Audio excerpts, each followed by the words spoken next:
This is the Fertile Crescent in the Middle East. This plain lies within the modern countries of Turkey, Iran, Iraq, and Syria.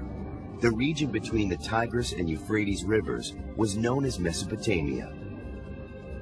This region was the birthplace of the world's first cities and civilizations. The Sumerians, a nomadic people, came to this part of the Fertile Crescent thousands of years ago. The Sumerians settled on this wide, flat plain so they could farm the rich soil deposited when the rivers flooded each year. The land became known as Sumer. Over many years, the Sumerians improved their farming methods and became the first peoples to develop farming aids such as irrigation and the plow. These advances increased the production of their fields. As their food stores grew, so did the Sumerian population.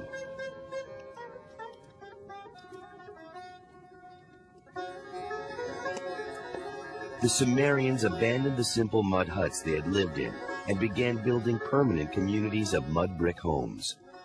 By 3000 BC, many of these communities had grown into cities, some of the world's first. Some, such as Uruk, had as many as 40,000 residents.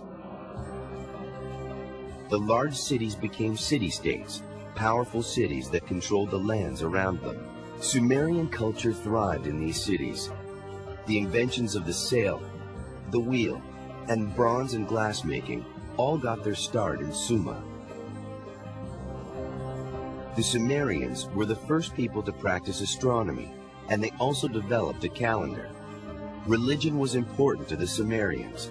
The world's first great monuments were ziggurats, mud brick temples built to honor the many Sumerian gods.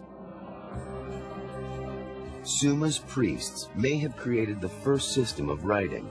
They recorded their temple's land holdings and grain supplies in cuneiform, wedge-shaped markings made in clay tablets. At first, the priests ruled most of these cities, but as the city-states grew and came into conflict with each other, warrior kings often rose to take their place. Around 2350 BC, one such king named Sargon the Great conquered all of Sumer's city-states and created Mesopotamia's first empire. Although Sargon's empire and those that followed eventually crumbled, many Sumerian ideas survived and spread throughout the Middle East. In Egypt, one of the oldest surviving cultures grew along the banks of the Nile River. As in Sumer, the rich floodplains of the Nile River Valley gave the Egyptians soil fertile enough to grow their crops and their civilization. The waters of the Nile irrigated Egypt's fields and provided a bountiful supply of food for the people.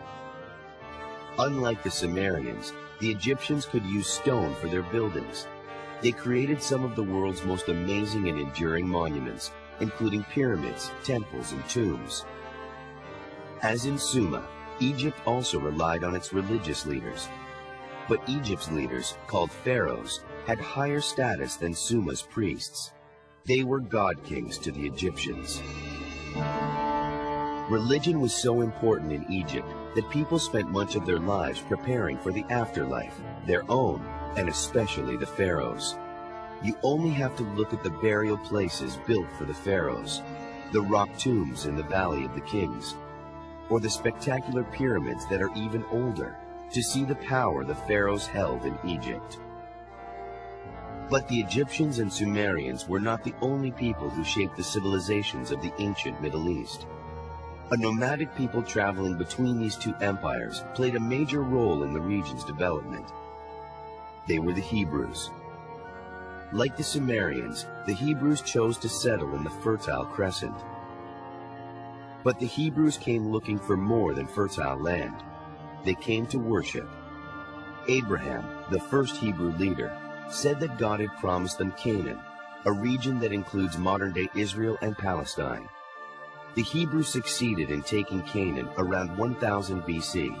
Although they would later lose the region and struggle for their very survival, the Hebrews succeeded in establishing the world's first religion to worship one God, Judaism, a religion that has endured from ancient times to today.